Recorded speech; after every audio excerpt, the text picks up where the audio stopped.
ახალშობილთა სმენის სკრინინგის პროგრამა ბათუმის შემდეგ მომავალი წლიდან მუნიციპალიტეტებშიც ამოქმედება.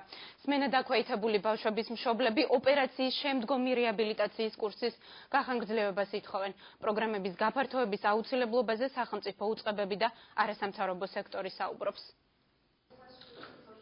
რეაბილიტაციის თანამედროვე მეთოდების დანერგვა, საზოგადოებაში არსებული სტიგმის მოხსნა და სრულფასოვანი ინტეგრაცია. ამ პრობლემების მოგვარების აუცილებლობაზე საუბრობენ სმენა დაქვეითებული ბავშვების მშობლები. კოხლეარული იმპლანტაცია თითქმის ყველა ბავშვზე განხორციელდა. სახელმწიფო ჯანდაცვის პროგრამით 1 წლის რეაბილიტაცია ფინანსდება მხოლოდ და მოგეხსენებათ, რომ როცა ბავშვი დაგვიანებულ ასაკში უკეთდება მით უმეტეს ოპერაცია, 1 წელი არაფერი არაა. მესამე სექტორი კი ყურადღებას ჟესტური ენის შესწავლის პროგრამის ამოქმედებაზე ამახვილებს. მოზრდილებსაც აქვს პრობლემები, იმიტომ რომ მათთვის უკვე დაგვიანებულია ეს ყველაფერი, თუნდაც კოხლეარული აპარატი იმპლანტაცია, მათთვის უნდა ხდებოდეს ჟესტური ენის შესწავლა, რომ ისინი ინტეგრირებული იყვნენ საზოგადოებაში. ბათუმში ბოლო 2 წლის მანძილზე ახალშობილებში სმენის დაქვეითების 12 ახალი შემთხვევა დაფიქსირდა.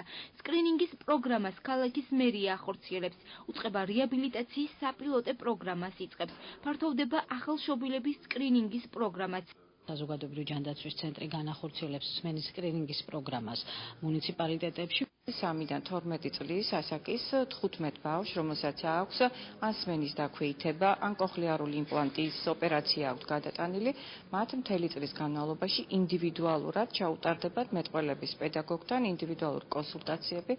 პროგრამების გაფართოების აუცილებლობაზე საუბრობენ უმაღლეს საბჭოში.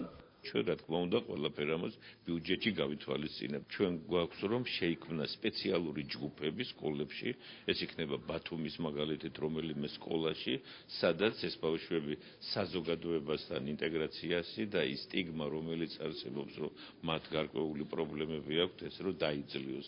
სმენა დაქვეითებული ბავშვების საზოგადოებაში ინტეგრაციის ხელშეწყობის პროექტს არასამთავრობო ორგანიზაცია Step Forward ახორციელებს.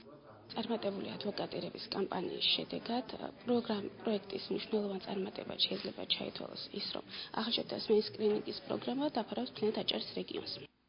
აჭარაში ამ პრობლემის მქონე 18 წლამდე ასაკის 140 მოზარდი ცხოვრობს.